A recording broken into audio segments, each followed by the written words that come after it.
Hey everyone, welcome to Sociastrology. Today we're going to look at Pluto in Aquarius from a more personal perspective. So Pluto has been dipping into Aquarius a bit over the past year, but it will be moving into Aquarius permanently on November 20th, and it'll stay there until 2043. So I wanted to look at this, generally speaking, from how the Pluto in Aquarius transit is likely to impact all of us, even beyond where it's falling in our chart, similar to how Pluto in Capricorn impacted a lot of us in a very personal way, but along similar lines and similar themes.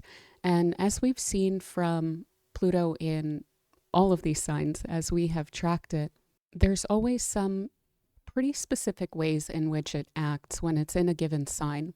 So we'll go through that, and then we will take this through the houses for a little bit more clarity. And those will be time-stamped below if you're wanting to jump ahead or anything, which I just did, of course.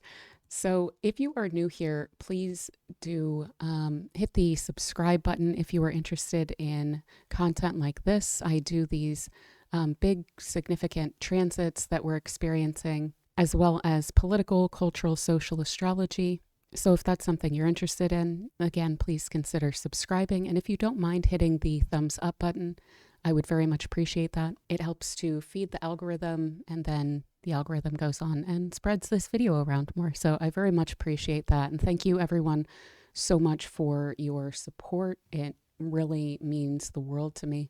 But without any further ado, let's dive into it.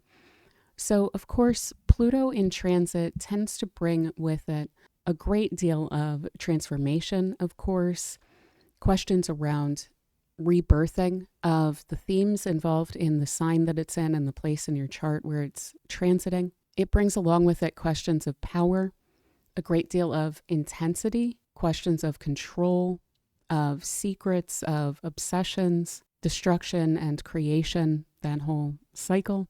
It brings things up from the subconscious, which is also why it's associated with fear and psychology as well. It also brings up questions of taboos and shadow work, purging, resilience, regeneration, hidden forces, things along these lines. So that's going to be playing out in the sign of Aquarius, the water bearer.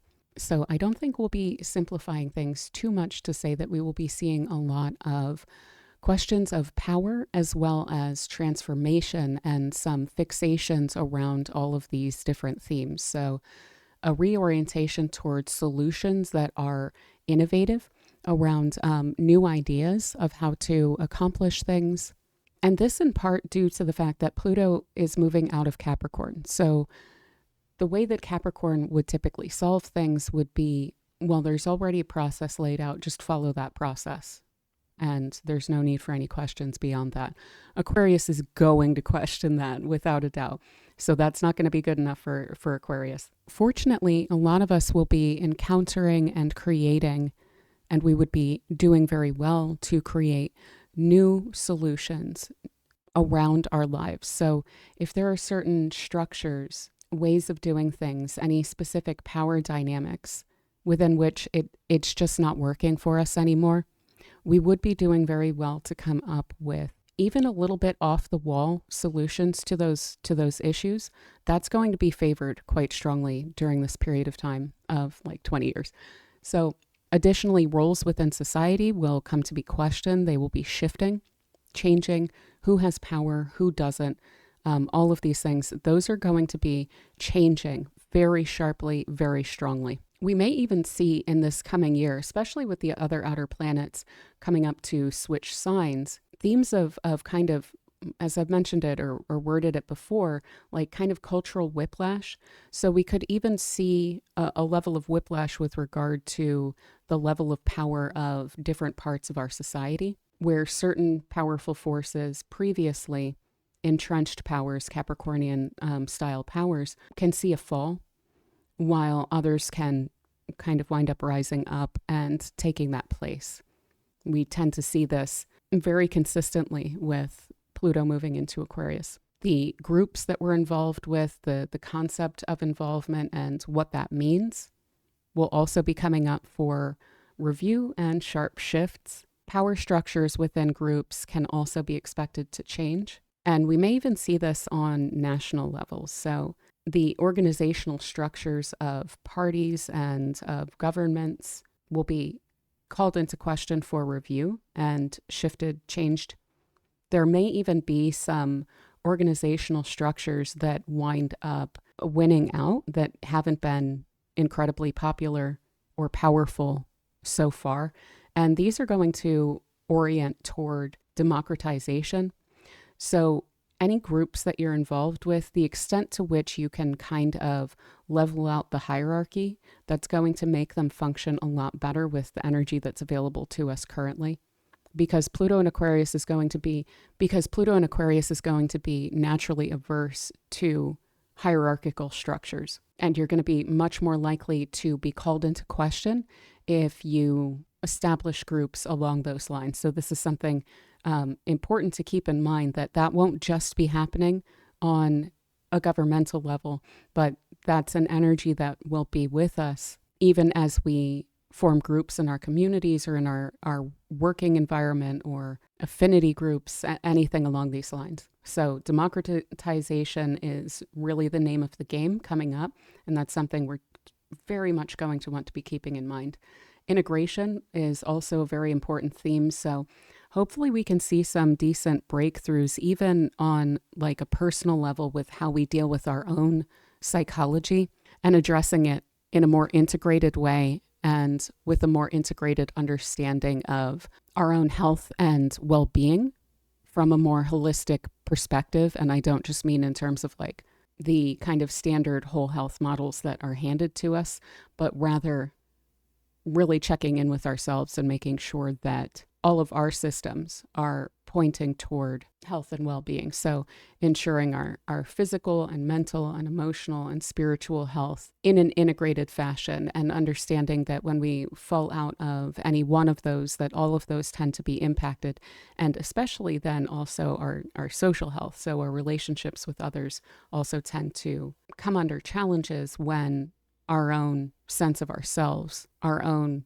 well-being is out of alignment. So again, innovation and new ideas, anything that you have along these lines, it is a very favorable time to come forward with those. Of course, if they are ideas that for whatever reason need to be protected before you come forward with them, keep that in mind.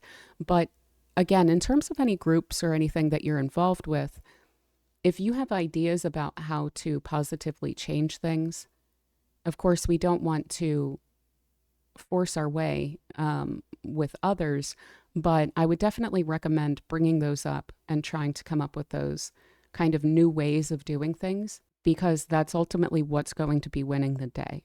With Aquarius, there can be this kind of intellectualization and distancing. So again, this should be really helpful for the kind of psychological aspects of Pluto, where perhaps we can take a bit more of a detached perspective on our own health, on our own perspectives, on our own ideas.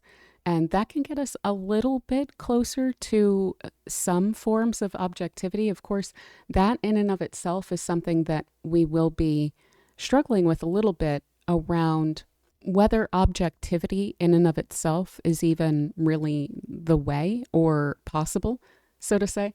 So those questions are going to be coming up for sure.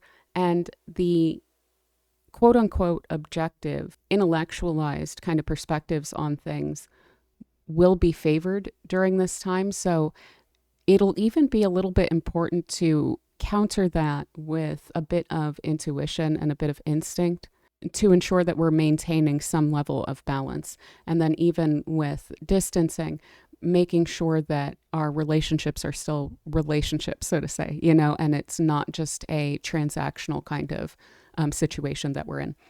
So additionally, especially when it comes to health, and this is kind of a little bit more social, but we will be seeing a lot of questions around life force and that when it comes to human health and a transformation of that. So we're going to be seeing a lot of advancements along these lines, but even for ourselves, focusing in on this and making sure that our energy is not being depleted generally speaking, it's going to be, I think, a little bit easy with Pluto to fall out of balance with that. And so that's something that's going to be really important for us to keep in mind, is like, check in. How's your life force doing? How is your vitality doing, generally speaking, kind of across all areas? Again, making sure that we're focused in on the integration of that, especially after Pluto in Capricorn, which, from everything that I've heard from pretty much everyone, has been a bit draining for us, because, a lot of our energy and our psychological orientation has been almost in survival mode in Capricorn. So we're coming into this, I wouldn't say in a weakened state. I think actually toward the end of the Capricorn transit that people have been getting really clear about like what's going on, and so they've been trying to counter it in good ways. But just kind of keeping in mind that there hasn't been a focus on health socially, like globally speaking, recently. There's been so much focus on money and the economy. How's the economy doing? And without a doubt, to the detriment of human health. And so just kind of keeping in mind that the state that we're in likely isn't ideal right now. And so going forward, trying to find those little areas where we can feed into that whole health, and then try to transfer some of those benefits to other aspects of our lives. One of the ways that we can certainly do this, and I won't be like pushing this, but I think that it does help quite a few people, even though it's a little bit cliche, is journaling. So if you're able to just kind of write down, and I know that some people are a little bit afraid to write down negative things because they don't want to have more of that, but I think that you can forgive yourself a little bit if you are, for instance, tracking how you feel through all of the different aspects of your life and your body, and yourself, and just kind of try and track those things, see what you've been doing, what's been changing, what helps, what seems to not help. For instance, I've actually been doing this kind of recently, and one of the things, it seems so obvious, but until you're actually looking at it and writing it down, it feels a little bit less real. But I love, love, love learning, and I can take in all sorts of information. And so one of my favorite things is YouTube, because there's so much information to take in. But I do find that there is a negative correlation between the amount of time that I spend watching really fascinating things that, yeah, they're educational and there's value in them, versus the amount of work that I get done.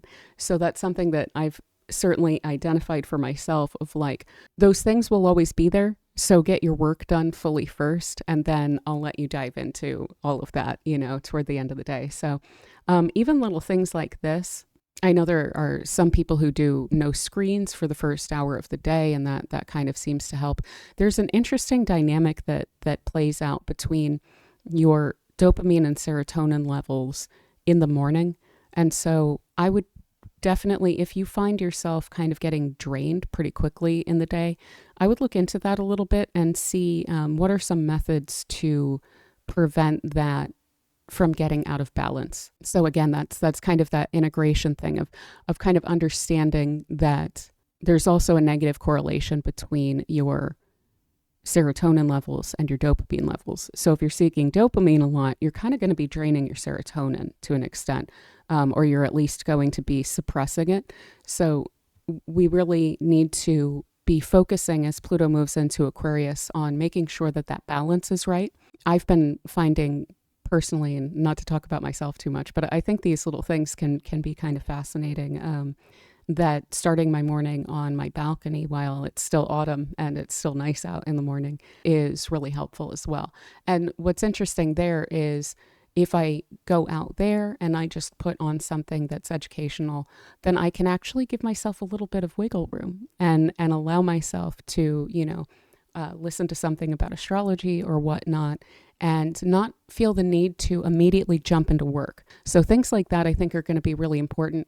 And of course, it's also going to be important with Pluto and Aquarius to understand that we are individuals, and that our own personal health systems within our bodies and ourselves, they're different from other people. So for each of us, our solutions to this, they're going to be different, and our level of balance is going to be different. Now, there's also a question of divine favor that comes with Aquarius. And that is fascinating to me because for a 20-year long, pretty intense transit in a sign that's associated with divine favor as the water bearer, when we look back at periods of time with Pluto and Aquarius in the past, they have helped us as human beings in a lot of ways. Of course, none of it's ever been perfect because it was centuries ago, and it's not going to be perfect this time. But things do seem to get better. And so there's something a little bit fascinating about that with regard to the kind of creative destruction of Pluto coming through Aquarius and addressing all of these social systems in which we each individually live. There is a lot of divine favor that you can see when you look back at the periods of time where this has been experienced before. And I went into that much more deeply in the previous video, which was taking that social perspective. Additionally, fertility, not so much with regard to having children, but the kind of fertility and vitality of life. Again, this is the water bearer. So very fertile ideas, experiences, rebirths even. There's a lot of seeds of growth in all of that are available. So again, this I think is going to be a pretty different experience of Pluto for us, where we've been with Pluto in Capricorn, if we've been utilizing it, especially toward the end, focusing in a great deal on shadow work and those depths of that survival mechanism that we have in us, and trying to tone that down a bit. The reward there, it's been there, but it's been more so in an absence of as much heaviness to us spiritually in terms of our health, in terms of our relationships and so on. As we've been learning about these darker and more difficult areas of life, the reward has been a bit of an absence of the worst aspects of that. Whereas with Pluto and Aquarius, it seems somehow more rewarding in how that kind of shadow work, the, depth psychology that we get into with ourselves, the purging, the, rebirths that we're going through, there's more of a reward with it. And I think it's actually going to lead to not just a sense of less weight, but much more lightness that comes from that. And I think that that's something that we can certainly all use.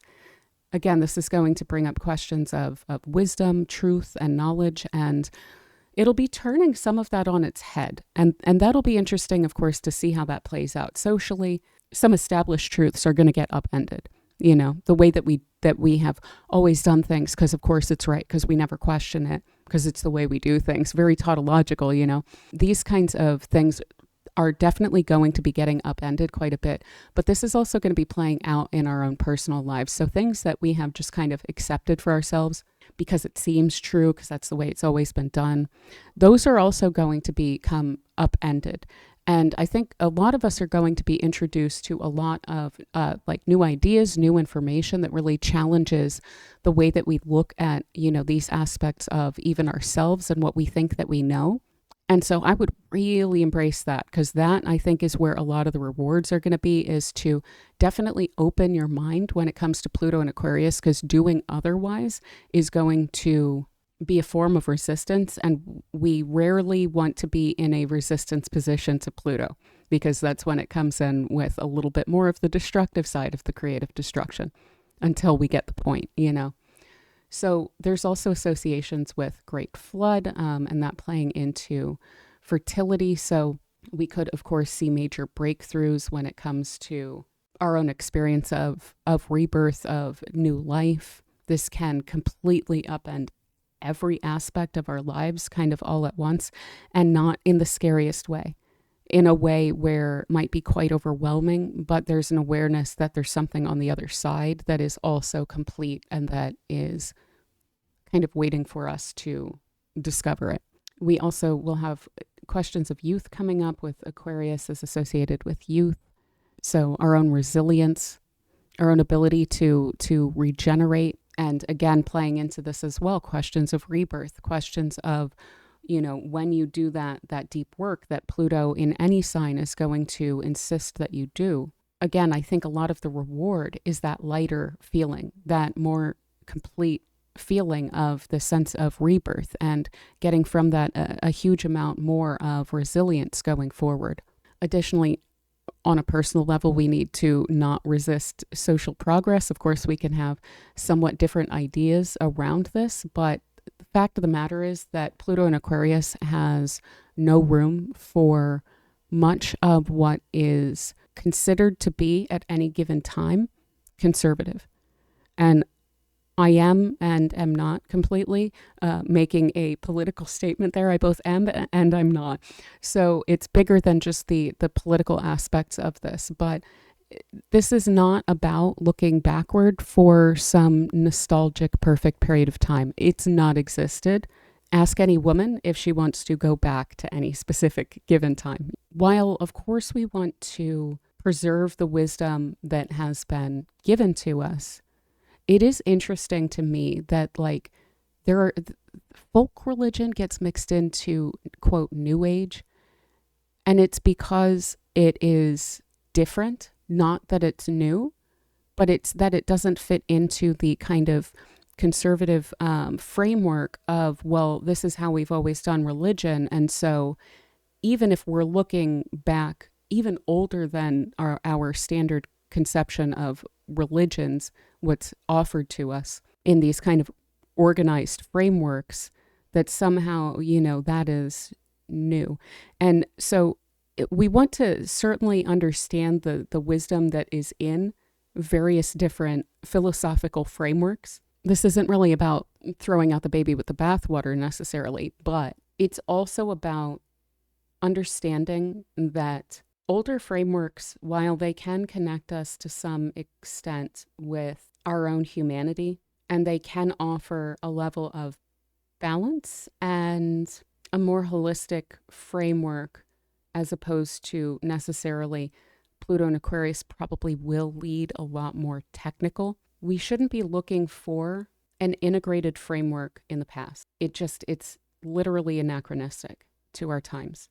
So what we need to be developing for ourselves are frameworks that recognize that we live in a technological society right now. We live in a society where some of the questions of survival that are realistic for us today are certainly similar to things that we've dealt with before, questions of, societal collapse and civilization, ecology, and things like this. We also do need to understand that we're in a very fortunate position right now where our immediate survival instincts are not as critical to us, but they're still there. So what we need to be working with are frameworks that understand that and that don't feed that, because we don't need for that to be fed. We need for that to be tamped down. And there are questions of biology that we're dealing with where it can't quite be tamped down much more than it is right now at our evolutionary stage. But fear-based religion is not helpful right now because, again, it's anachronistic. We need to be less tribal. Actually, being less tribal helps our survival right now. I think that's quite clear. So going forward, we will be seeing these new frameworks pop up here and there because they're needed. And that's what happens with ideas whose time has come, is that people come up with them and they proffer them and people pick up on it. So that's something that we can look forward to seeing. But we really do need to understand with Pluto and Aquarius that it's not for most of us. And I have to say, a lot of this is from a perspective in which I'm completely immersed in what I'm about to say. And this isn't completely uniform everywhere in the world right now. But we're kind of our own worst enemies, So the threat to our own survival, so to say, and of course it's not quite, for some of us, yeah, it's survival. But for some of us, it's just thriving. We're our own worst enemies when it comes to that. And fortunately, we are the only thing truly that we can control. So there's going to have to be more of a reorientation toward our own personal shadow, working through that and understanding as the media tries to turn you against other countries and other peoples, that you turning against them, you going along with that, is more of a threat to your own and others' survival than is you being supposedly too ingratiating to people who are in other countries. And of course, there are pockets of examples in the world where that's not so much the case, where horrendous things really are being imposed. But certainly, at least for most of my audience is from the US and Canada, there's no real threat to us looking at any other group of people, any other country of people, anyone who seems a little bit different. There's no threat in looking at those people and saying, yeah, you're my neighbor, you're my brother, you're my sister, and I see you as that.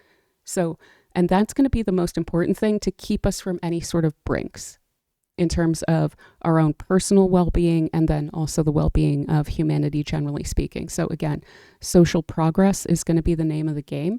And that's what's going to help us the most at this time. Because again, Pluto in Aquarius is not going to be tolerant of intolerance, so to say, and there will be definite ramifications for that. So we need to deeply understand that the powers that be right now, especially those which are with us with Pluto and Capricorn, but additionally, some of the survival mechanisms that come from older ways of doing things are pretty tribalist. That's not what we need right now. We truly need to understand that everyone on this planet is our neighbor and that we should absolutely care about their well-being. So that little soapboxing set aside, again, there's going to also be a focus on human health, a lot of development around this, and anything that you can do, again, to build up that resilience, to kind of purge anything that is triggering those survival instincts in you, trying to release that. Now, as far as utilizing those, because they still need to be exercised so that they don't build up. Exercise, I hate to say, I do this personally because I have issues with social anxiety. So when I start to feel that coming up, what I tend to do is I'll get up and I will try to exert energy, because a lot of what happens is when that survival instinct kicks in those completely inappropriate situations where obviously public speaking is not a mortal threat to me, that energy builds and it needs to be expressed. And so if you're able to express those anxieties by moving your body around and getting some exercise, it does physically release a lot of the, cortisol and other chemical things. Again, I'm not a chemist or a biologist, that build up when you're in that fight or flight survival mode. So that I think is something that's going to become really important for us to work with. But fortunately, we're also going to have a lot more resources to this. And that speaks more to the social side of this, is that's just going to be developing in the world of something that we understand better and that we have better frameworks around. And again, questions of renewal, resilience, cleansing, purification, purging, transformation, rebirth. This is something that will be highly available to us. So when we need to do this, try to understand it's going to be easier than it has been. I know a lot of us have been doing a lot of really heavy lifting with Pluto and Capricorn and trying to do the shadow work under that, which I think is wonderful. And I've heard a lot of people saying, like, especially since like COVID and so forth, that people have been working on that. But do understand that you've been working with a weighted bat here. And so this should become a lot easier on a personal level to release with Pluto and Aquarius. So I think that's most of what I want to say about Pluto and Aquarius. Don't fear technology as well. I mean, do and say things about, the different ways that you don't want for it to be used. Make your voice heard, because again, this is all about democratization. And how do you participate in that? Make your voice heard, because also Pluto in Aquarius is going to be open to us making our own individual new perspectives on things understood and contributing that. Discourse is a huge aspect of this. So do all of that. But for those of us who are inclined to become a little bit like Luddite during this period of time, due to the psychological aspects of Pluto as it's moving into Aquarius, the sign of technology, and it's bringing a lot of huge amounts of development and breakthroughs with regard to our technology. It's also conferring some power to tech companies. That I think is going to be the best inroads. I'm infusing this with a little bit of my own opinion, but focus your fight or flight survival instincts with regard to technology on them specifically, and their power, because it's not the technology that's a problem. It's just the concentration of the technology. And Pluto in Aquarius is going to be favorable to any sort of our democratization efforts with regard to technology, especially. So if you start to fear some of the things that are coming out because you kind of understand, at least on a subconscious level, hey man, in the wrong hands, this wouldn't go so well. Focus on the hands then, the wrong hands, more so necessarily than the technology in and of itself. So that's something that I will just throw out there for our own psychological well-being. Technology is pretty much a foregone conclusion. There's going to be a lot of advancement with it. So fighting that, I hate to say, is going to be a bit of a losing battle. What we can do is work toward that democratization, and so expending that energy that builds up, those fears that build up, focusing it on the power structure around it, I think is going to be a much better way to express that. So I think that's pretty much all that I wanted to say with regard to all of this. So we'll start to get into Pluto as it's playing out in Aquarius in the house in your chart, which it's transiting. I should say ahead of time, this is mostly based on rising sign. So let's dive into it. So for Aries Rising, this is going to play out in your 11th house for Aries Rising. And this house has everything to do with society, with the groups that you're involved in, your friendships, your influence on people, those who support your life direction, affinity groups, things like this. So for you, this is going to be a period of time of increased personal influence within groups. You may run into some interesting people.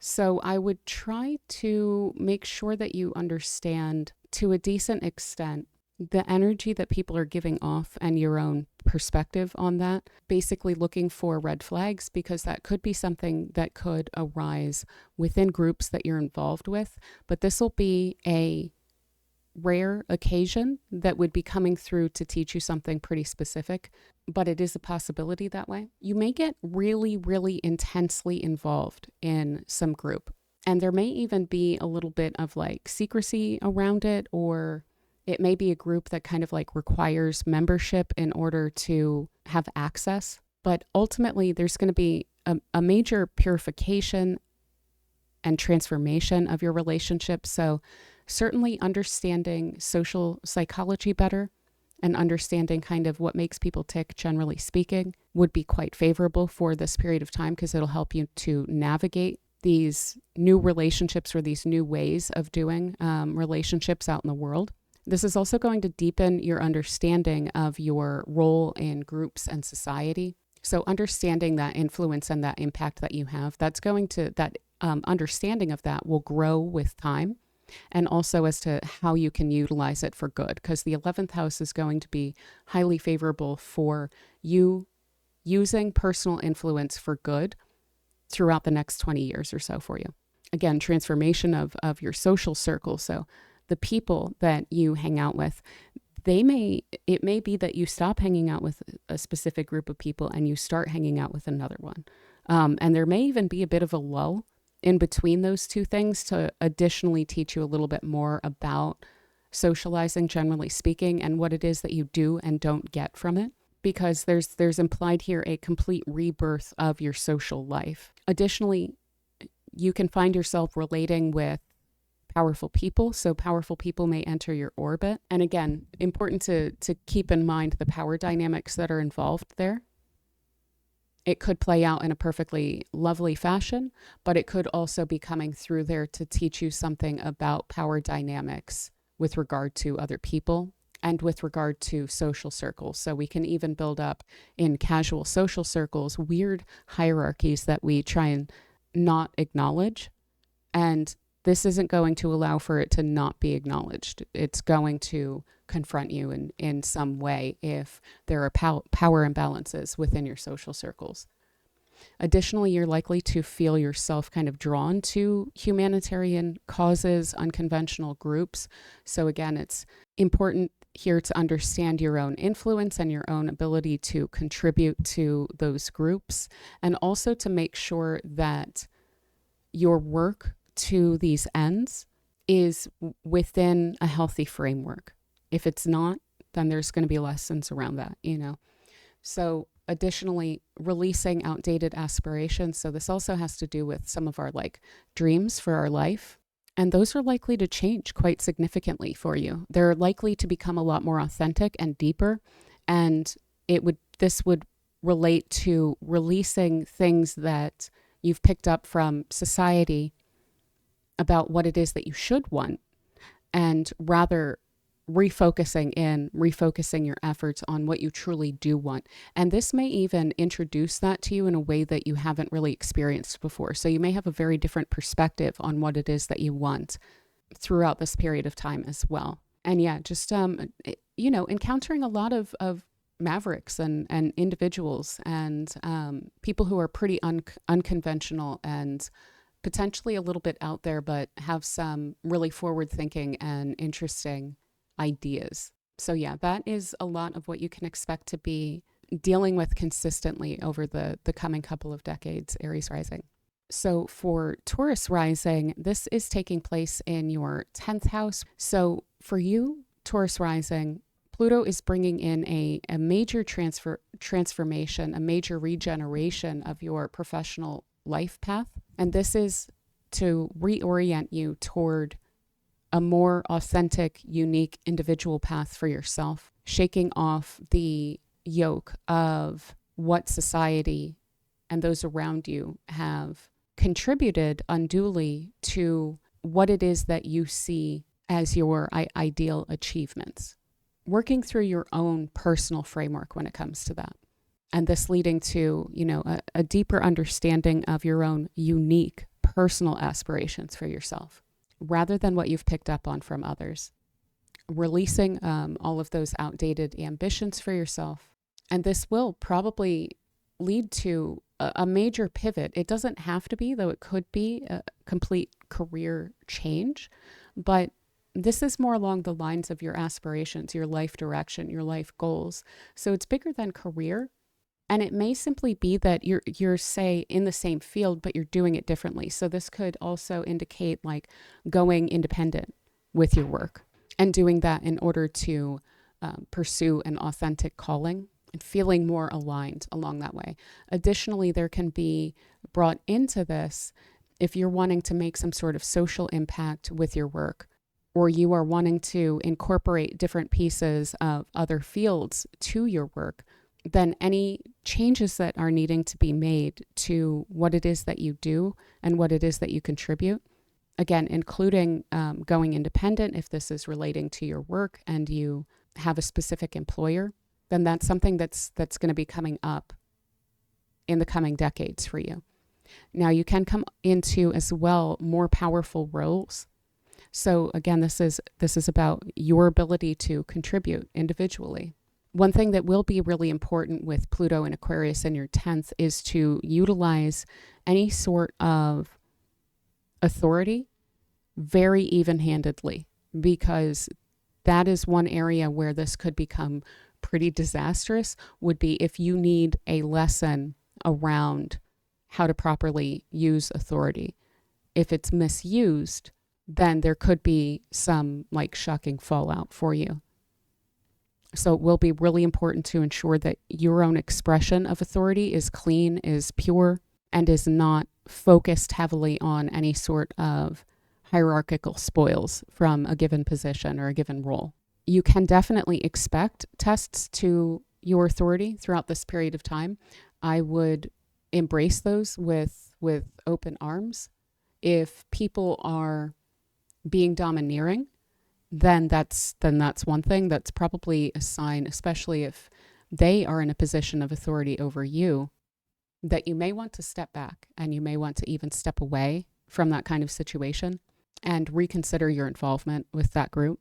And that could even be something that would catalyze, you going independent or something like this. But even in the sense of if you already are independent, then there will be times when the level of responsibility that is placed on you seems quite high. And try to go easy with yourself. Again, keep in mind your own personal health throughout all of that. Delegate fairly if you are able, but also just then kind of try and communicate. Aquarius is a very, like I've said, intellectual sign. And so if you are able to communicate what it is that you're able to take on as a human being, then I would do that if you're starting to feel at all overwhelmed. This is also going to be reshaping your public image.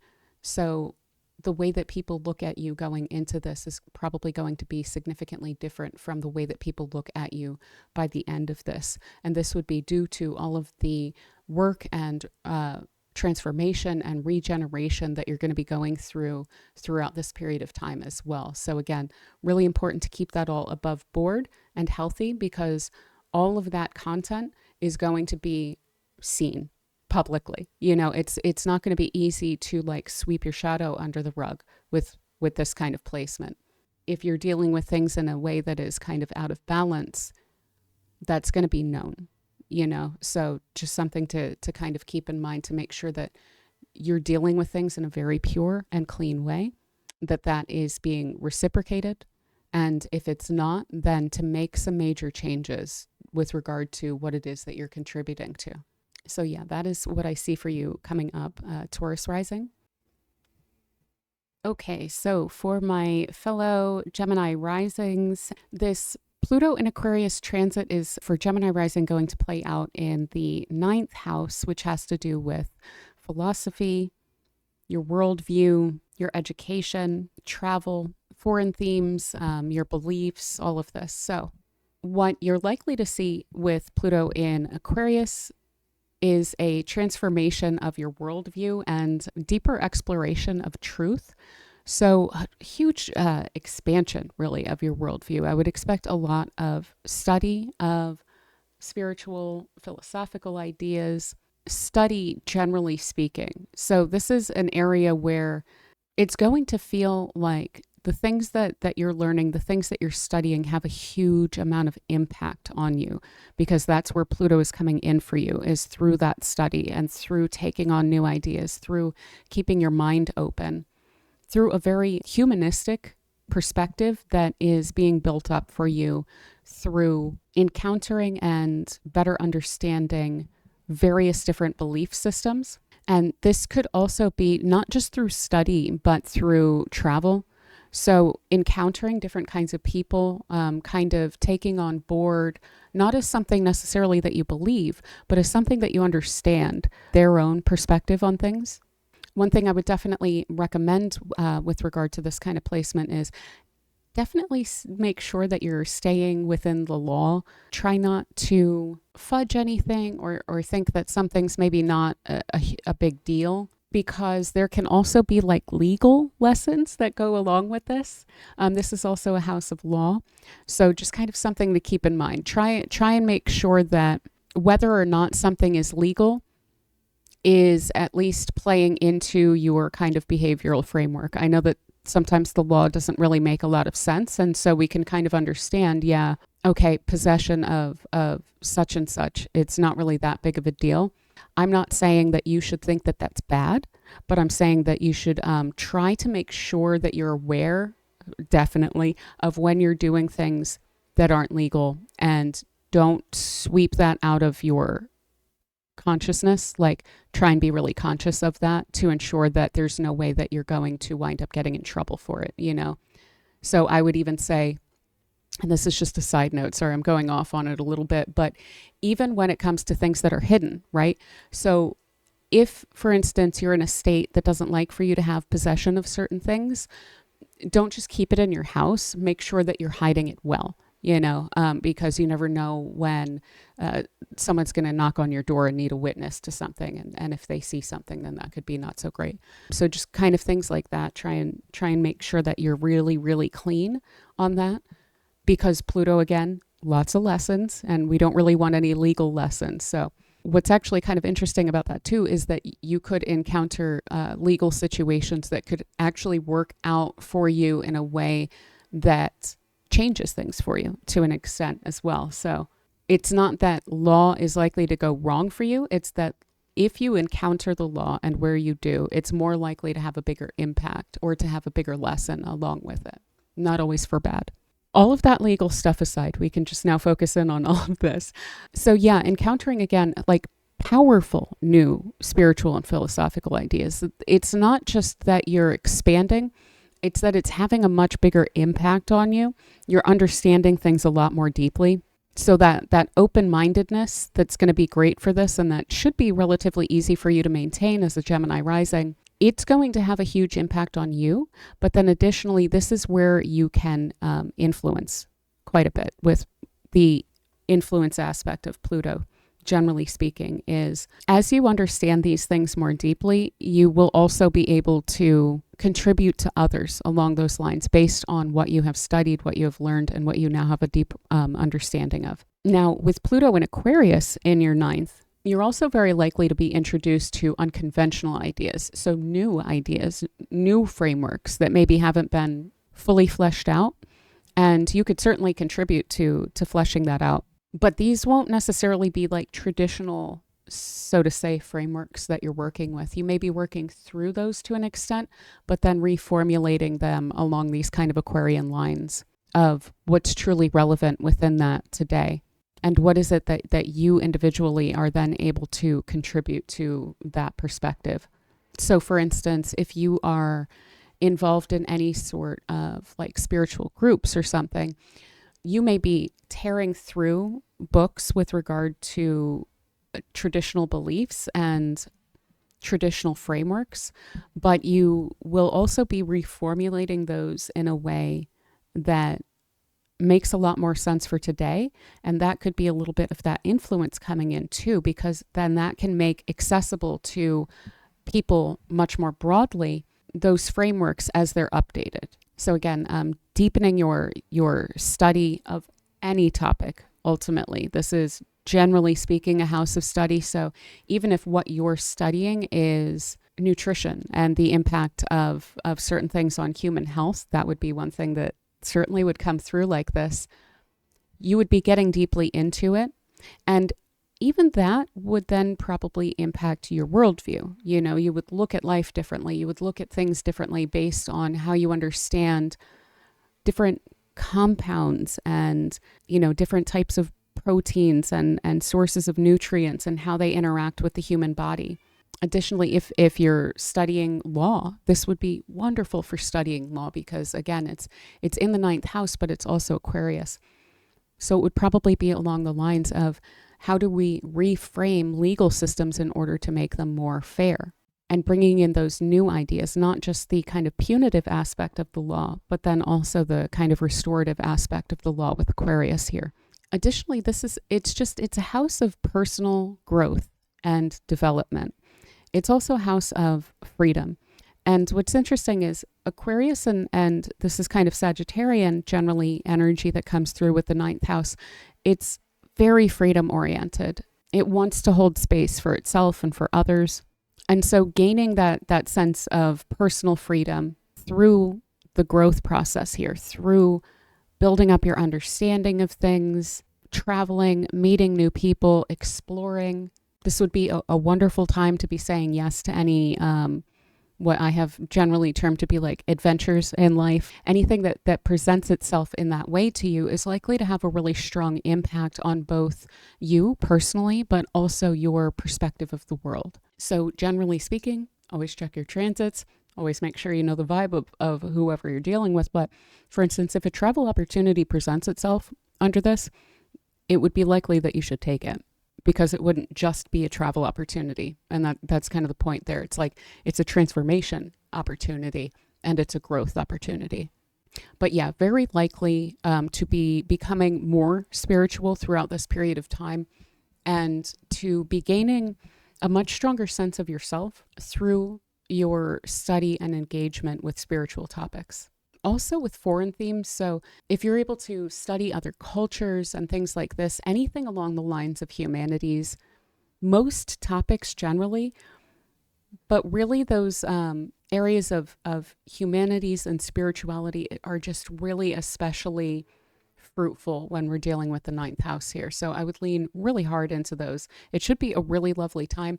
I will say, in our little Gemini Rising corner, Pluto transiting Capricorn in the 8th house is probably the worst. You know, I mean, that's probably like the hardest place that Pluto in Capricorn could have taken place within anyone's chart.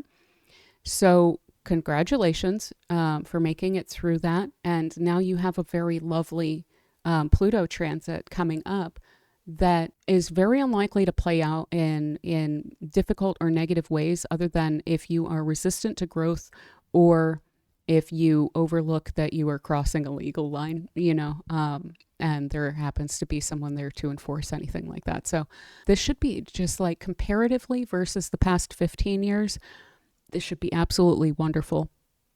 So I definitely want to reinforce that for all Gemini Rising. Pluto in Capricorn is crap enough, but then when you have it in your 8th house, it's like, yeah, definitely. So that is what I have for you, Gemini Rising. So for Cancer Rising, this is taking place in the 8th house of shared resources, fears, psychology, things that are occulted, things that are kind of hidden. Also the house of business, like your own endeavors, whether they be independent or with other people, as well as all of the other kind of standard topics of, taxes, death, sex, all of this intimacy that goes along with the 8th house. You're very likely to have some pretty intense experiences and changes regarding shared resources and intimacy. Now, this could come through in ways that are not the easiest. I do have to say that. I'm a Gemini rising, so this is moving out of my 8th house. Now, you're going to be experiencing this in Aquarius, which is quite a bit easier. I would definitely look, though, to whichever planets you have in your 8th house. That'll be quite significant. Definitely feel free to comment below with whatever those are, and I can offer a little bit of assistance in framing this in an even more like kind of personal way. I'm very sensitive to people who are about to experience a Pluto 8th house transit. It's deeply transformative, and people can prove to be wonderful and give you opportunities that you never would have imagined.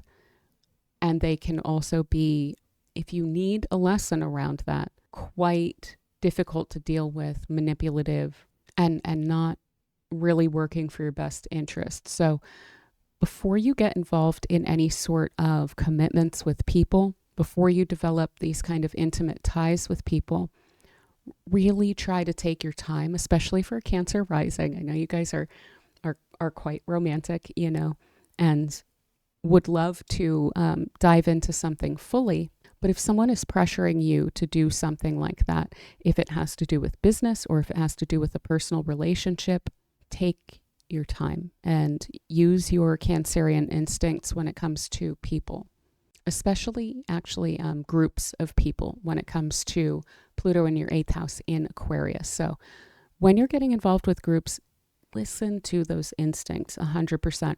And this can be wonderful. These could be psychologically transformational experiences that you have in groups and that you have when you are kind of sharing with other people. You are 100% going to grow immensely on a psychological level throughout this period of time.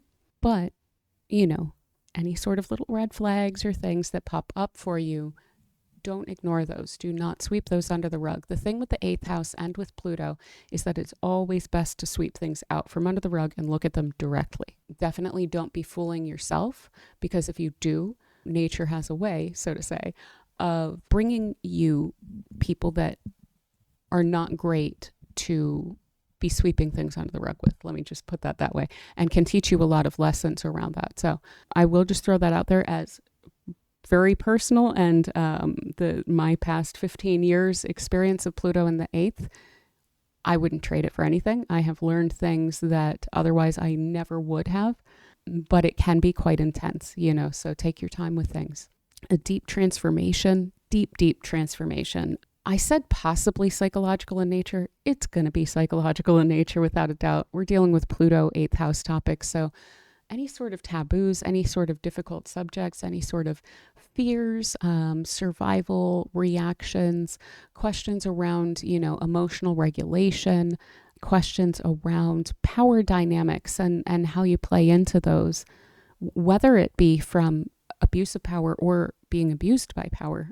We have to keep that in mind. It goes both ways with that. Any sort of fears around your own personal security, those are going to be brought out to the fore for you to deal with. And it will always be really, really helpful throughout the coming 20 years for you to be actively doing kind of along the lines of, if you're not in therapy, doing depth psychology work within yourself. So just generally speaking, studying that is going to help you immensely through this whole process. I will say, if I had gotten into psychology earlier on in the process, I would have noticed all of the pitfalls along the way.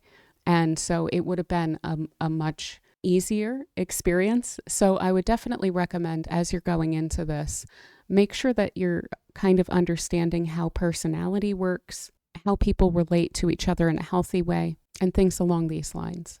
There's a lot on YouTube about it. And specifically for this, in fact, I will plug two specific people. One, I have to mention. So Carl Jung, really worth understanding his work. But additionally, on YouTube, there is a woman who's referred to as Dr. Ramani. And I would highly recommend just kind of subscribing to her and just kind of picking up on a little bit of what she's teaching if you haven't spent a lot of time with psychology already. So throughout this period of time, definitely facing fears, facing traumas, working through them, facing those taboos. This is all about healing. It's 100% about healing those things. And they can be triggered if you're not working on that healing. But if you are actively working with this transit, it's much more likely that it's going to express in a way that leaves you feeling so much more powerful and strong and resilient by the end of it. That is one thing that I will say. Again, it's not the easiest transit, but it is one that offers perhaps the most growth because you just deeply understand yourself and you wind up deeply understanding other people through this transit as well.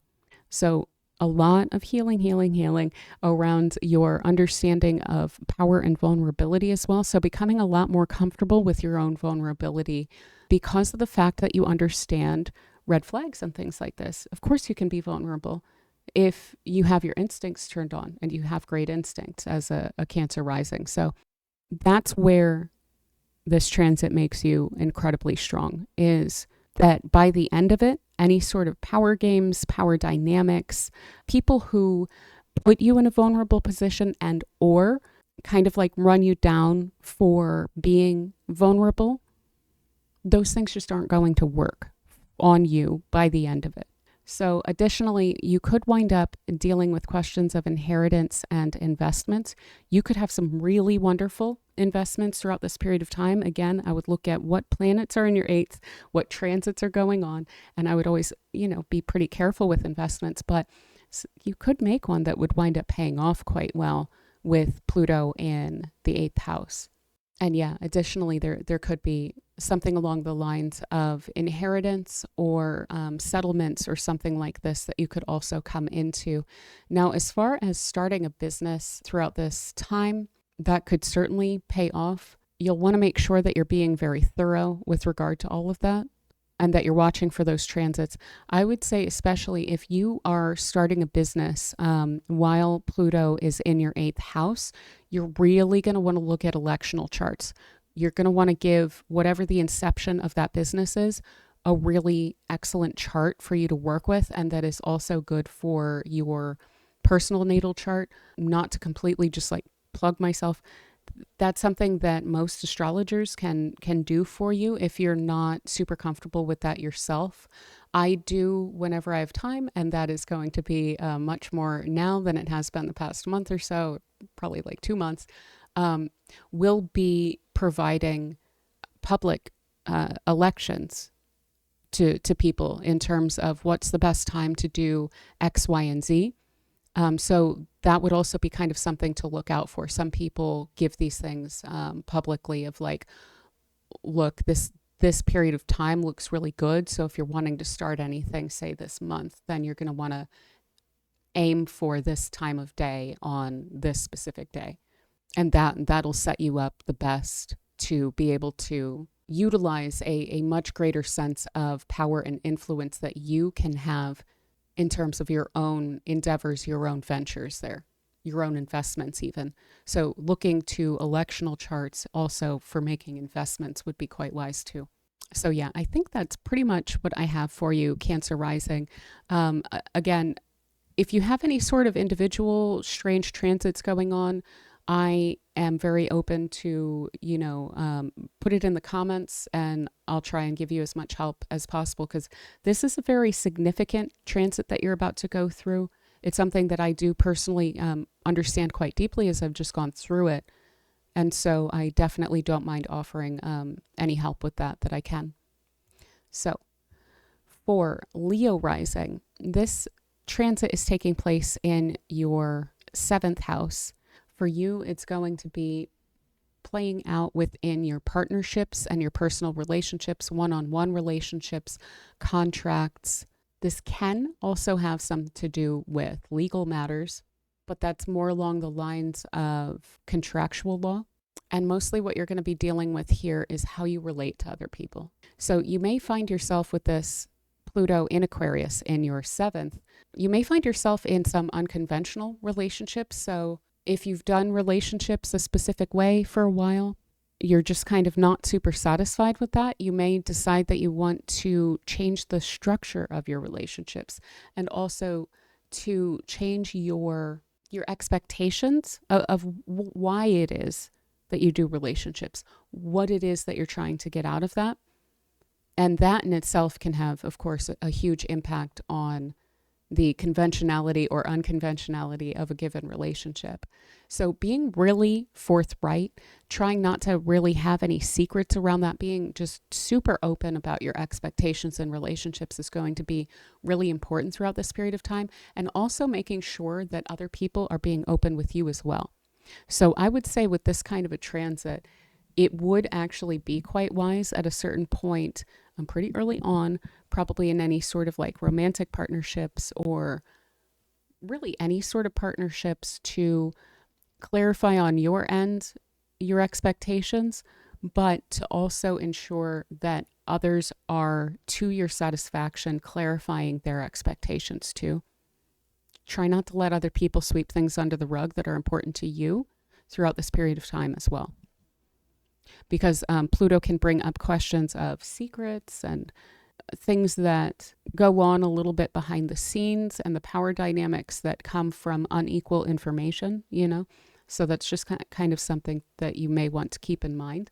Again, bringing up potential power dynamics and partnerships. So if you aren't already feeling like you have a different way that you're wanting to do relationships going into this, that's likely something that you're going to wind up encountering throughout this period of time, is some deeper level of understanding about how power dynamics play out in relationships, and then much stronger preferences on your end about how that plays out.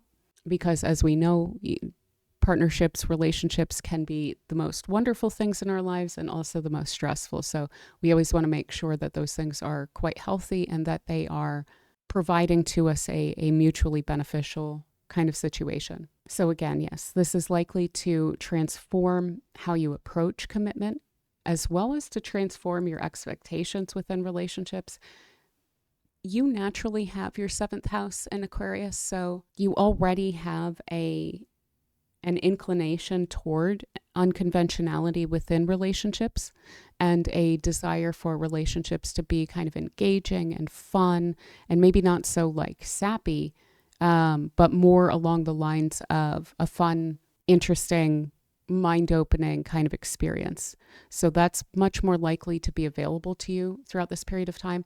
You will also probably be dealing with relatively powerful people can be kind of entering your circle during this time as well. And that can also elucidate some of those interesting kind of power dynamics that play out within relationships, which would be quite ripe for observation. And so if you're able to combine that observation with some study of relationships and power dynamics within relationships, that would be really wonderful. And then also especially to set you up for your next transit as this moves into your 8th house. But yeah, ultimately a huge amount of personal growth within relationships, probably some very intense relationships that you'll be getting involved with, but a lot of personal transformation when it comes to what it is that you're learning from your connections. And you may also find that the kinds of people that you are engaging with change. So I would not at all be surprised. I would actually expect to see some people that you have been involved with for a while, for them to fall away and for other people to come in. Now, this doesn't mean that this would imply divorce if you're married. This is really all partnerships. So if you tend to associate with certain types of people, even if those are already unconventional, you may find, I'm not really quite aligned with this anymore, and then wind up bringing in a different kind of group of people that you are more aligned with. This is all about finding more authentically satisfying relationships and ones which make room for the fact that you are an individual and they are an individual. And you can be completely different from each other. You can be completely different from the norm, and you can kind of celebrate each other for that. And it's those relationships which are much more likely to then impact your own psychology of how you relate to others. And a lot of that is bound up with how you see yourself. So you personally would be feeling then like, one, again, you understand your own expectations, but you also understand your own value a lot more deeply. And learning that through the process of mirroring and relating with others throughout the coming decades. So it's quite lovely. I would, of course, always watch out for red flags. Keep an eye on your transits a little bit, because this can sometimes, on occasion, it'll bring in red flag people, without a doubt. But I wouldn't be afraid of that. I would prepare for it by understanding your red flags, by understanding your boundaries, by understanding your expectations, and the fact that those things are not really negotiable. None of that should be set aside. None of it should be brushed aside. Following your own instincts and not allowing for yourself to be gaslighted along those lines, that should offer you really all of the protection that you need around those people. And as you do encounter them, I certainly would never be one to dissuade people from cutting ties immediately when they realize that that there's a person that's a red flag person, so to say. But if it's someone you have to interact with, for instance, people that you work with or neighbors or whatnot, just observe, learn from it. See if you see similar traits in other people and what that might mean as well, So it should be a pretty fascinating time of a lot of personal growth within the context of how you relate to other people.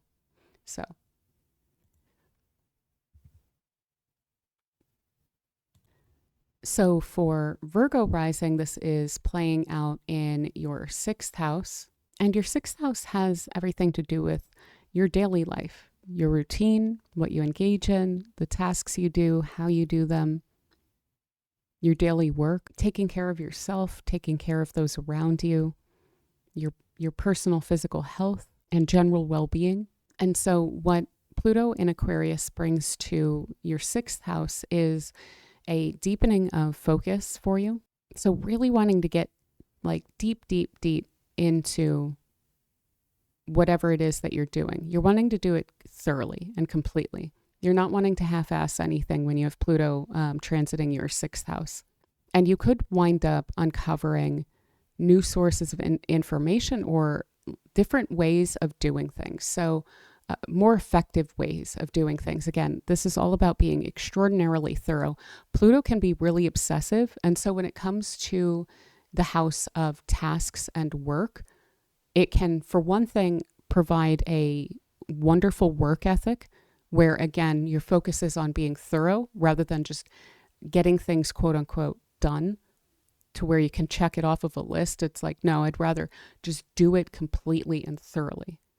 And if you are aware personally of the fact that it hasn't been done thoroughly, that would bother you a little bit more.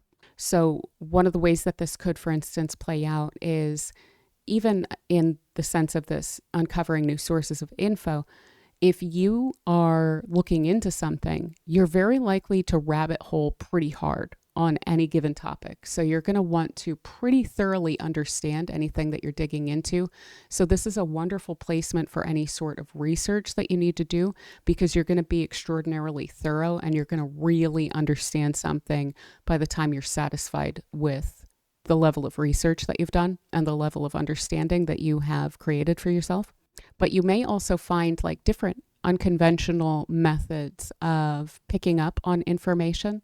So even in terms of your senses or the foundational kind of framework through which you understand things could be shifting and deepening and transforming throughout this period of time, where the standards are raising. So you may ultimately find that there are better ways to do things, to be more thorough that way, but also then to become more efficient while being thorough. So different methods of productivity. You're much more likely to get a deep sense of satisfaction from productivity as well. And this period of time is likely to bring a lot of changes in your daily routine. But what's interesting is that since it's in Aquarius, this is more along the lines of to also bring to you a sense of things being much more authentic in your day-to-day. So reshaping your work, reshaping your daily routine in order to have it feed to you the specific types of results and ways that you see yourself, infusing kind of your own identity into all of those tasks. So for instance, you may find that there are certain things that just don't quite feel natural for you that you've always done because it's just things that people do. And you may be able to find that you're able to do it differently, or that you're able to kind of like excise that as an aspect of your life in order to make, again, your life more authentic for you, more reflective of you personally. And that being both, or rather across the board, in your work, in your home, in your neighborhood, all of the things that you do, even the way that you take care of yourself. So I know that there are like fears around Pluto, and that having that come to a house of health could worry some people. But I don't think that it is necessarily too worrying.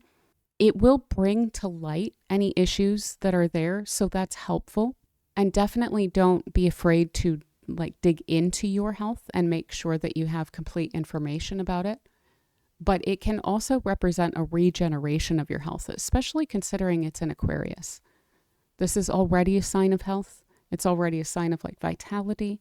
So this may be a subject that you kind of wind up digging into quite a bit. You wind up studying pretty deeply, such that you're more thoroughly able to understand your own personal health. And that in and of itself can bring a regeneration of your health, because then you will be addressing your own well-being in a more personal and authentic way, which is much more likely to be effective. Additionally, the sixth house is also the house of service. Like I said, how you take care of others.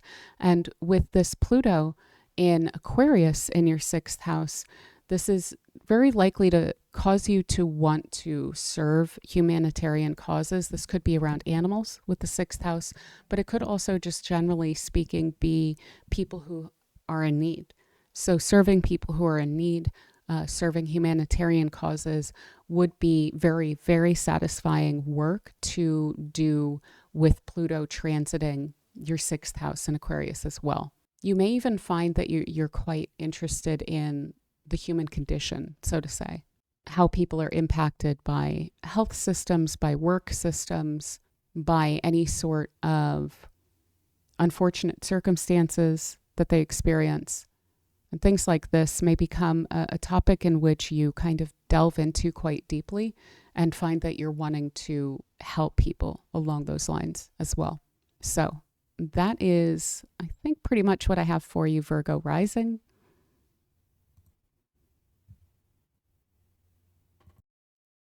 So for Libra Rising, this is taking place in your fifth house of personal and creative expression, of hobbies, of enjoyment, of the types of media and culture that you enjoy to engage in, of your children, also of your childhood, of play and speculation and sports and physical activities, things all along these lines. So what you're likely to experience with Pluto in Aquarius is a major focus on authentic self-expression, as well as the psychological impact of open expression. So especially if there's anything from your childhood, any sort of psychological residues there, in particular, if those have played out in ways which inhibit you. For one thing, digging into that and dealing with it, looking it in the face, and then also kind of interrogating that and realizing ultimately that it doesn't serve you if it's inhibiting you in this way. This will enable you to go forward enjoying your life a lot more if you deal with that. So that is one thing when it comes to the fifth house and Pluto in the fifth house is you're very likely going to want to dig that up and address it because it's just going to make life a lot more fun after that. So a major focus on authentic self-expression. And again, that psychological impact of open expression, making a habit of expressing yourself quite openly can build up that kind of psychological muscle there where any sort of inhibitions that have been frustrating to you are worked through by the sheer effort of creating new habits along those lines and allowing for that to prove to you that those inhibitions are not serving you. Another way to utilize this is, releasing limitations on your creativity. So authentic expression, authentic creativity, any sort of boxes or lines that you feel like you need to stay within when it comes to your own creativity, releasing those limitations because they're holding you back from authentic expression, authentic creativity. This is also very likely to transform your relationships with your children. It can also have a transformative effect on your children themselves. So your children would likely to be changing quite a bit and experiencing very new things within their lives under this transit. And that would also play out within your relationship with them. And this could become a deepening of your relationship with them, especially, if you are studying any sort of inhibitions that have come from your own childhood. If you're able to share some of what you have learned along those lines with your own children to contribute also to their ability to express themselves openly and creatively, that would be very likely to deepen those relationships with your children, to deepen that trust, and to make that relationship all the more healthy. Additionally, if you are engaging in any sort of kind of casual romantic relationships, but this could also play out with creative or not creative. I wasn't even looking at that word, so I'm not sure where that came from. Committed is the word that I was looking for, relationships as well.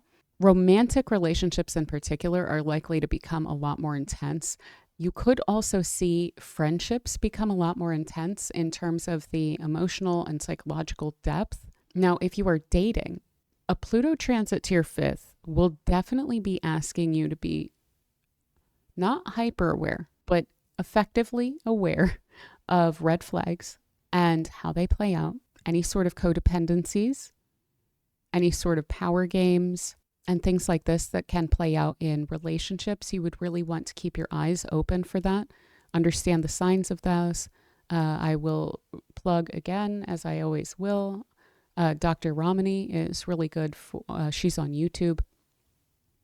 She teaches this quite well, how to look for those things, because those could become issues that you wind up encountering in one or another relationship going forward if you are dating, for instance. Now, additionally, with this having to do with your creativity as well, you could wind up finding like innovative new mediums that enable you to express yourself more deeply or more comfortably. You may be changing up the way that you engage creatively, especially if you're an artist. Your work is very, very likely to go through a major transformation. Additionally, if you, for instance, run a business that is based on your own productive work, like you create something, even if it is not a physical, tangible object, but it's something that you create, that is likely to go through a major transformation as well. It's likely to be good. It's not likely to be some sort of disastrous situation unless there's something like crazy going on. But Pluto in Aquarius in the fifth, in and of itself, if you are someone who produces work and that's your job, it's likely to take that into deeper levels as well as new innovative levels. So keeping your mind open along those lines would be very beneficial to you, especially if this is feeding your income. But additionally, a deepening of inspiration. So your inspirations may become a little bit more interesting and innovative. You naturally have Aquarius on the 5th if you are a Libra rising listening to this. So your own inspirations are likely to be relatively innovative, and you're likely to have a pretty open mind when it comes to that anyway. But this would be kind of deepening that authenticity, that individuality, that what you bring to the table that no one else can provide, because this is an aspect of you that you're bringing and that you're kind of infusing into your own work. So a much more authentic and deeper inspiration that would also be infusing itself into your work as well.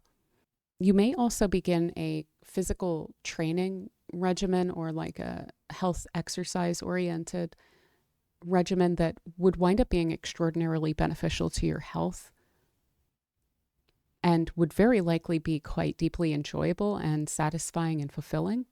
But yeah, I think that's most of what I have for Libra Rising.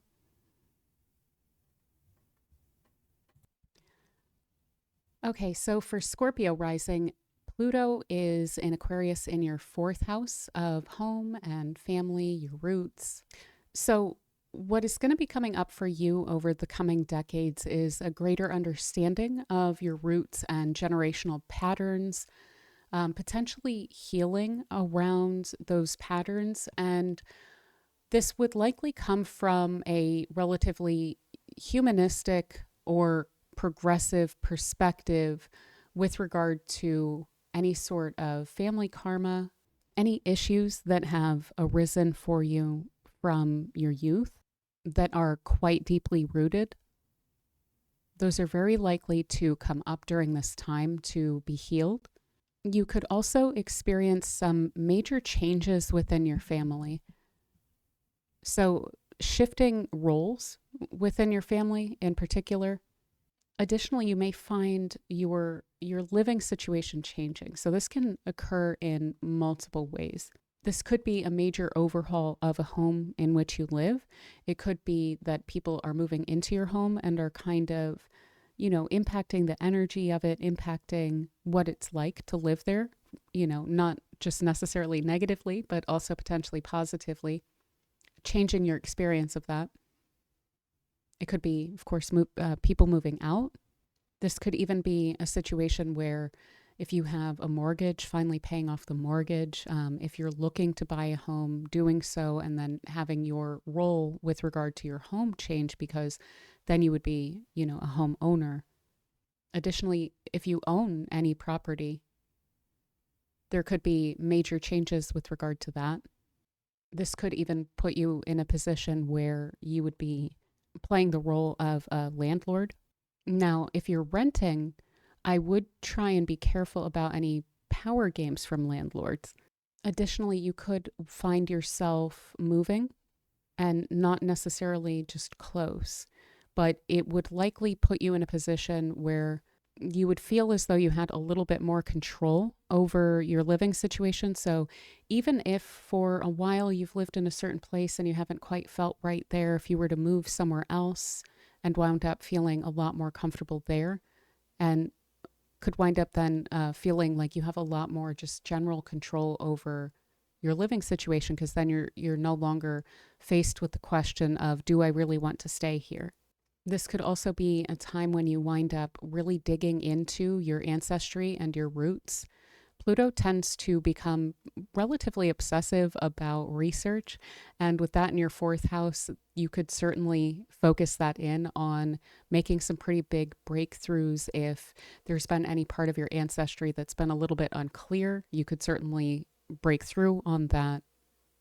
And that could help you even to kind of understand yourself a bit more. All of these themes will generally kind of wind up playing in together and impacting each other. So again, like understanding your roots and generational patterns of behavior and healing from that could even come from the efforts that you put into digging up your ancestry, better understanding just how far back those roots go, maybe even just how far back those patterns go. Additionally, it's a house that's relatively private. So this could have you taking quite a bit of time out from society to be by yourself, to work through things, to work through kind of private issues for you that you are working through, that you're kind of confronting, that you're dealing with actively. And if you do wind up kind of taking a little bit of time out here and there over the coming decades to do work like that, it would be highly effective work and quite impactful for you psychologically.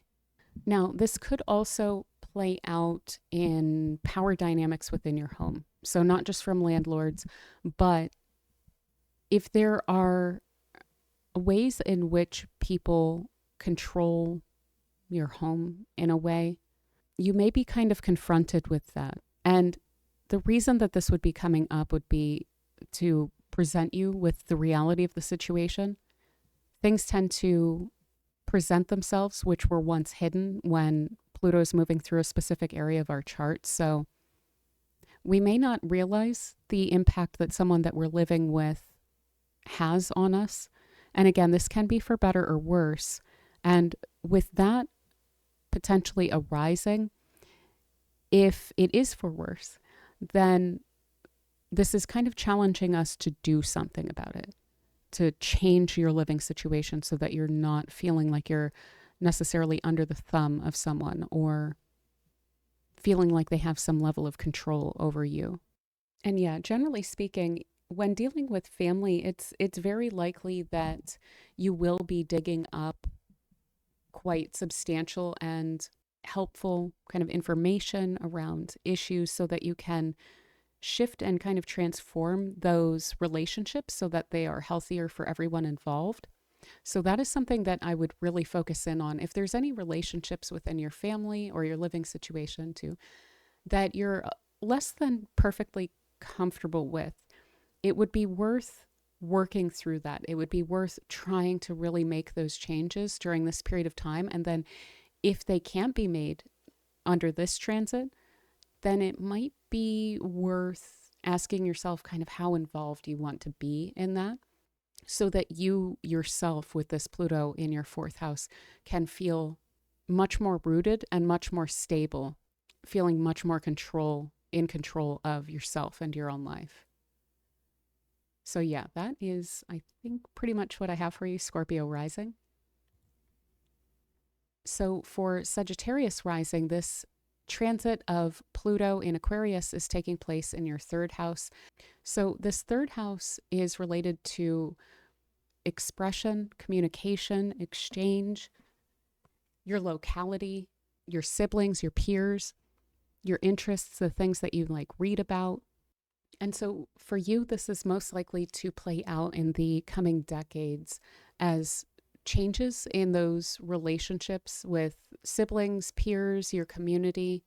It could be a deepening of your relationship with those things, as well as changes in your daily habits and potentially even just the way that you kind of feel working through your day to day. So for instance, if you have something of a personal breakthrough that you experience, then this could also play out as you seeing yourself differently within the community generally, seeing your relationship to others differently, and therefore experiencing your kind of everyday interactions with people quite differently, such that you would likely feel a lot more significant and powerful within those relationships. Of course, we always want to use that in a healthy way, but it's likely that you would better understand your impact within those situations, I should say.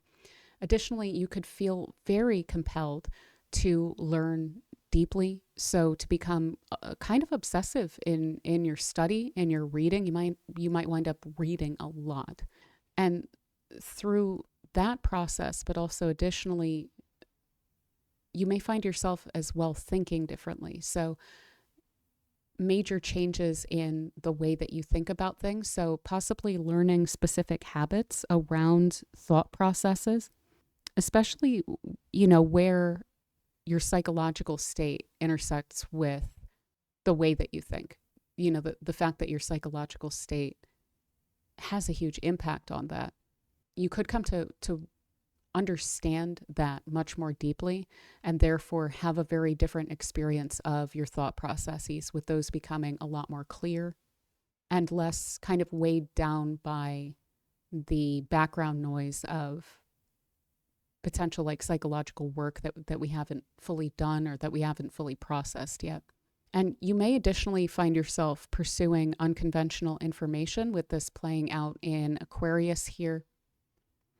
So you could definitely dig into some rabbit holes throughout this period of time, chasing, just fascinating, interesting information. You may find yourself engaging in reading alternative media, doing your own research, so to say, things like this. You may also, this Pluto can bring with it somewhat spiritual inklings.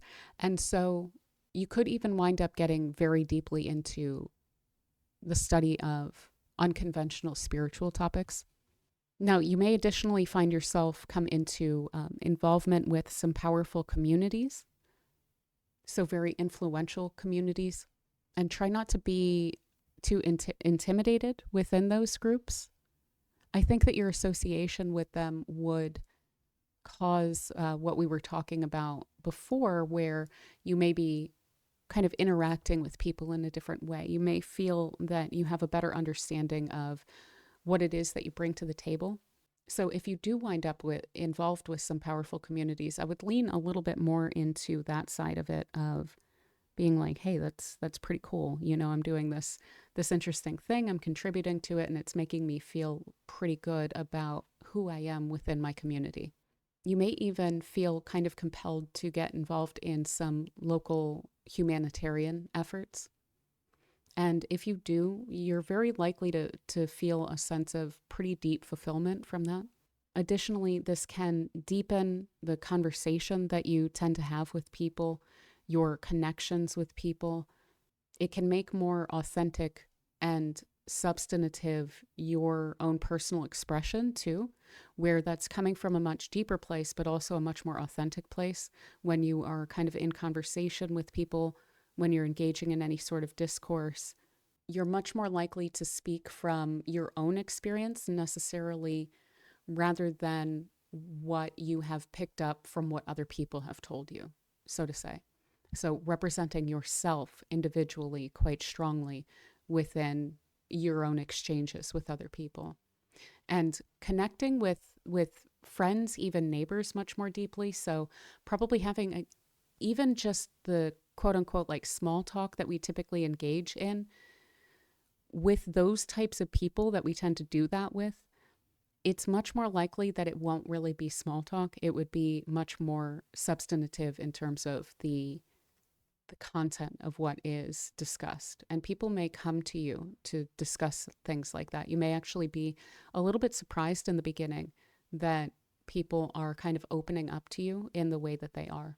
But I would kind of embrace it. You're Sagittarius Rising, so quite good at being pretty approachable. So if someone has a difficulty, they may come to you with that to ask for some advice, to confide in you about that. And I would be relatively open with regard to that. The only thing I would say, and I'm about to contradict myself a little bit, is generally speaking, not just that, but new topic, when it comes to people who are in your community, your peers, your siblings, and so forth, do try and make sure that you understand red flags and that Pluto can sometimes bring in a little bit unscrupulous people as well. So those people may arise from time to time within those groups. Not so much a romantic partner, not so much a parent necessarily. That could be an independent thing all of its own.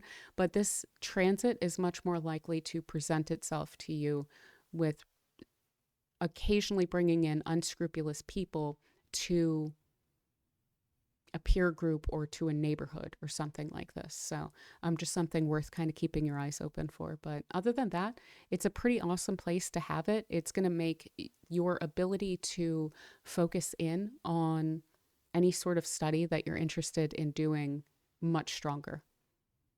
So that is what I have for you, Sag Rising. Now for Capricorn Rising, this is playing out in your second house.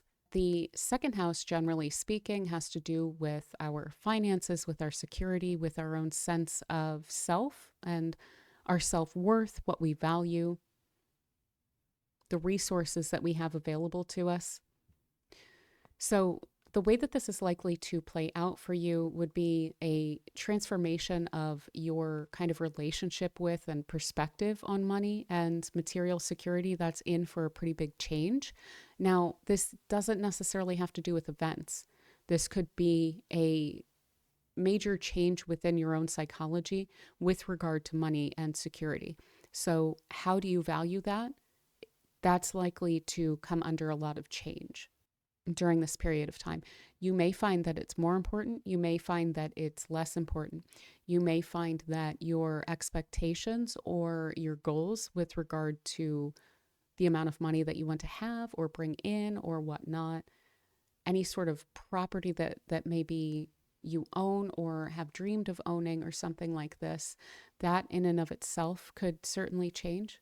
For instance, if there were a time where you wanted to live in a mansion and so on and so forth, you may find kind of spontaneously around this time that you're like, well, it doesn't really seem sustainable and I would probably need to have people help me clean it, and that's expensive and a whole hassle, and I would really rather just like have a small place to live where I don't have to stress about it so much, where it wouldn't have so much power over me. This is the kind of transit where I know there's this phrase of like the things that you own, it's they don't, the things you own you. There's a more correct way of saying that, but that's something that can definitely come through with Pluto in your second house, where you could feel even burdened by material things because of the upkeep that they require, the just mental cycles that we tend to spend thinking about the things that we have. So that may be something that you kind of encounter coming through these coming decades, where, for instance, if you do already own a property, you may find that you're finding it a little bit burdensome and you're just kind of wanting to downsize, things like this. So additionally, likely also really digging into your own personal values, kind of along similar lines, like how much do you really value money? How important is it to you, really? But additionally, with regard to yourself, your desires, your attachments, again, what is it that you're really wanting? Even in terms of relationships, what is it that you're really desiring out of that relationship? What is it that you really value within your relationships? These are very likely to be questions that you're dealing with in these coming decades as well. Now, additionally, you could come into some sense of financial independence and empowerment with Pluto in Aquarius in the second house. So you may find that if you are striking it out like on your own, that you finally have the resources in order to be able to do that. And maybe that is even one of the ways in which you've figured out that's where I value the income. That's where I value the money. That's where I value that security, is to set me up so that I can go independent. And that's a one of the most, I think, Aquarian ways to experience the second house, and that is your second house. So that would be in and of itself something that is probably quite important to you. And during this transit, you would be much more likely to be in a position to where you could do that, to go independent and to feel pretty empowered in doing so. If you're already going that way, then this is likely to be a period of time where especially when you have positive transits that are combining their energies with this Pluto, there's likely to be some pretty big breakthroughs with regard to your income. And like I was saying, especially if it's independent. But ultimately, we do need to keep in mind this is going to be a period of time where you're releasing those outdated perspectives on abundance. What does abundance mean to you? It's probably very much less likely that this is going to be material for you than it has been. It's much more likely that this is going to be some value of, the human condition and your own contribution to that and your ability to do that. And that is, one of the best things I think we can do with our security and our stability, is to set us up to where we're able to kind of make those contributions. And I don't just mean like financial contributions to people. I mean, having the time then to get involved in the causes which represent your values in the world. So these are all things that are very likely to be coming up for you, Capricorn Rising, in the coming couple of decades. Now, for Aquarius Rising, this is happening in your first house, and that is extraordinarily huge. I have been doing quite a few readings for Aquarius Rising people recently, and so I've been talking about this quite a bit, and it is a super fascinating transit that you guys have coming up. But the first house has to do with yourself, your appearance, the way that you portray yourself, the way that people take you, the way that people approach you, your self-image, your sense of yourself. It also has to do with your physical body, your vitality, what you identify with.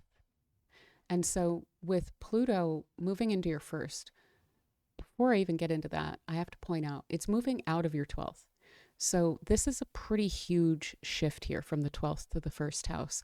The 12th house tends to be, unless you have quite a few Capricorn placements, it tends to be an area that we have somewhat less active control over. We're much less likely to even be aware of what's going on in the 12th house. These can be things that kind of work behind the scenes, where things can kind of come out of nowhere. And Pluto is something that we generally do want to have some control over, because of the fact that it can go sideways. It's not, a pure benefic that's just working in the ether for you. It can, but it doesn't have to be that.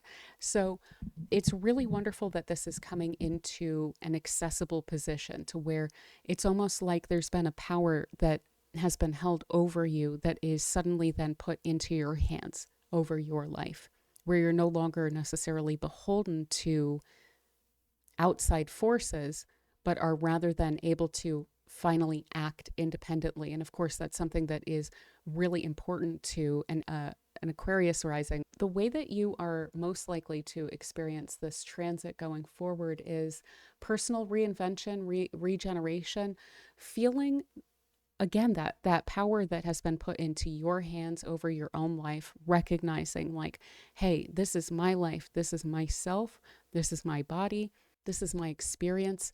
I need to be able to feel truly authentic and individual in this.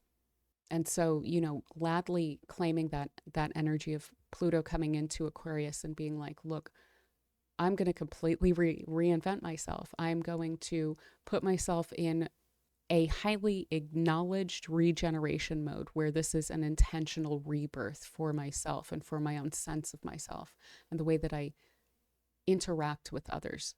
So releasing throughout this period of time, I would highly recommend trying as much as you can to front load some of this.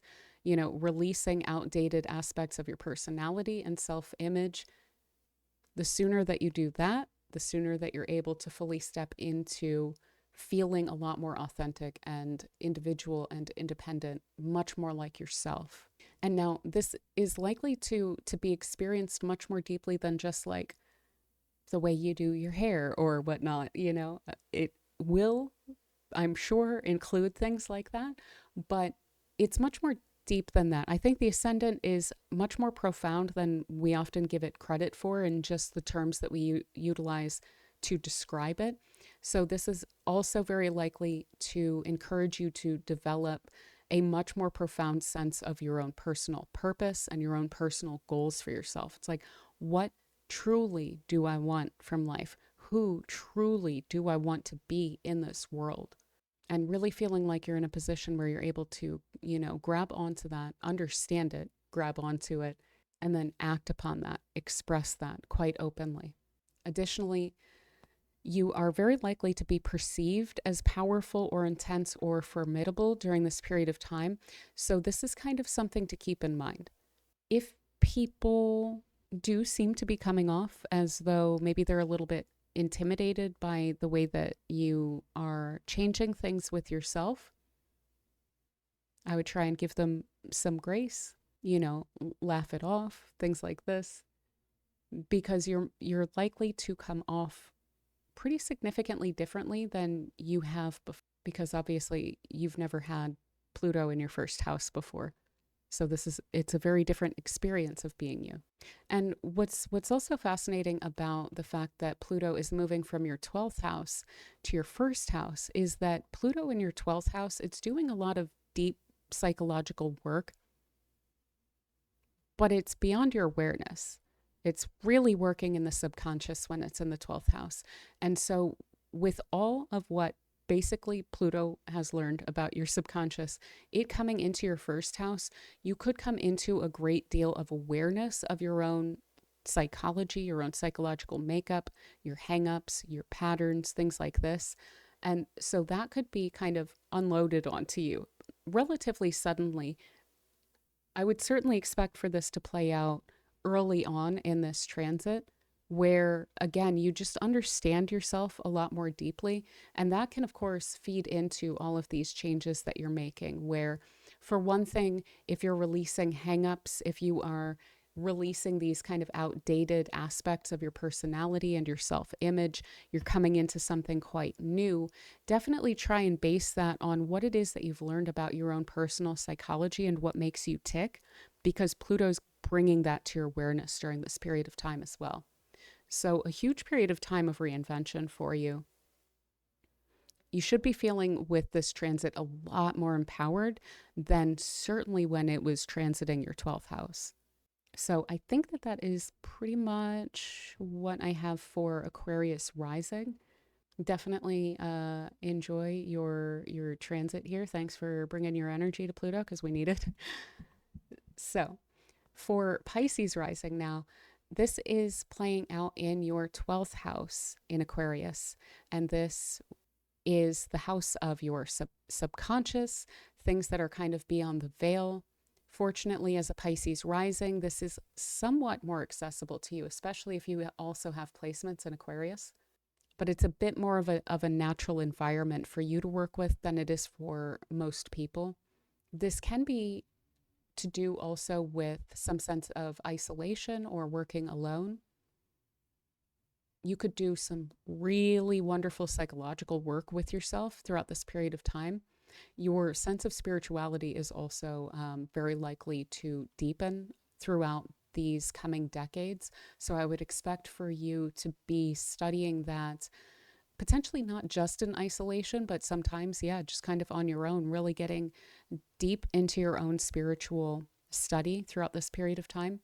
Additionally, even beyond just necessarily spiritual study, exploration of hidden realms, generally speaking. So you may become quite fascinated with topics related to things that aren't quite answered, mysteries, so to say. And you may find yourself, getting really deep into that in terms of a fascinating kind of research area for you. Now, because this is playing out in your subconscious, this Pluto here, there could be a kind of confrontation with repressed aspects of your own psyche.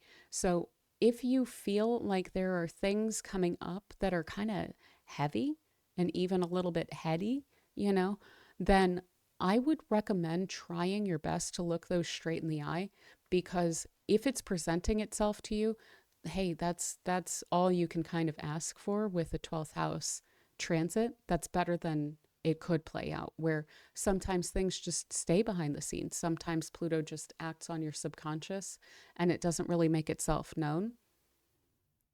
It's much better if we're aware of these things, certainly.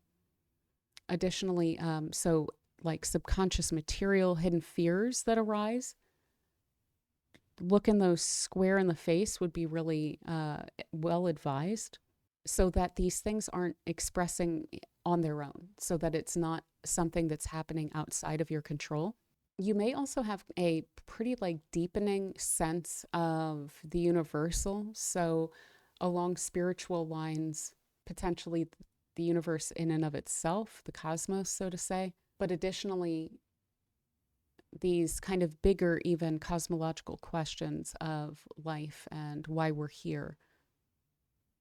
Those big questions are very, very likely to become incredibly fascinating for you if they're not already, and something that you will be wanting to spend quite a bit of time digging into. Now, one thing that's interesting about the 12th house is it can present as a personal influence of the native upon people, generally speaking.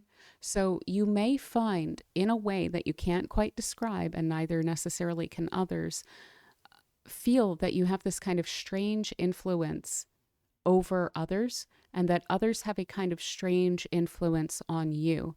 And I'm not sure exactly why this would be, or what lines along which this would be kind of playing out, but you're very likely to feel the like a subtle impact of others upon who you are, how you see yourself, how you go about things. But then you are also very likely to notice that you also have this impact on others. And it may feel synchronistic, or like you're synced up with people, or that this is kind of somehow along the lines of a like telepathic connection that you have.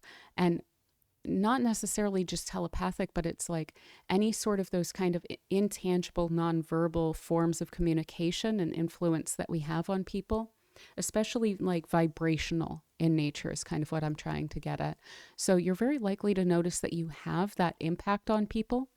One thing I would warn about with this is if you wind up getting involved with anyone who tries to isolate you. So if you were to wind up getting involved with someone and they are trying to cut off some of your connections to other people, if they're trying to rush you along with things, I would really take pause there. I would really listen to any sort of inklings that you are likely to be getting about that, because those will be available in spades. But I can say this because I have a lot of Pisces placements. We can tend to overlook things like that when we don't want for them to be true, and wind up learning lessons the hard way because we were wearing rose-colored glasses. So if you notice anything along the lines of someone starting to cut off your connections to other people, I would take that as a huge red flag, because then that's Pluto acting here in a way that it shouldn't, via means of someone else who is exerting a subtle control over you. So that's something I would look out for, just as a little bit of a warning. But otherwise, for a Pisces rising, this is much more likely to just play out in terms of a deepening of your understanding of your own subconscious and the kind of collective unconscious, digging into all of that, and much, much more deeply digging into spirituality as well. So that is what I have for Pisces rising. Yeah, that is now what I have for everyone. So I hope that this was helpful to you. I did just do a video as well on the social influences of Pluto in Aquarius, if you're interested in that. And thank you so much to everyone who has supported the channel. If you don't mind giving this video a thumbs up, it helps me out. The algorithm will recommend this video to more people, the more likes that it gets, and the more engagement that it gets. So if you want to say hi or share your thoughts, that also helps out in so far as I enjoy reading all of your comments without a doubt, but it's also engagement, so it helps the video to spread around. So again, I very much appreciate all of the engagement with these videos. And if you're new here, please do consider sticking around by subscribing for future videos. Again, we do these big transits on a personal level through the houses. We also do social, political, cultural astrology here. So if that is of interest to you at all, then yes, please do subscribe. I would love to have you here for future videos. And if you are interested in joining our Facebook group where we discuss astrological topics, then there's a link in the description for that. And other than that, I hope you have an absolutely beautiful time, and I will see you soon. Be good. Bye.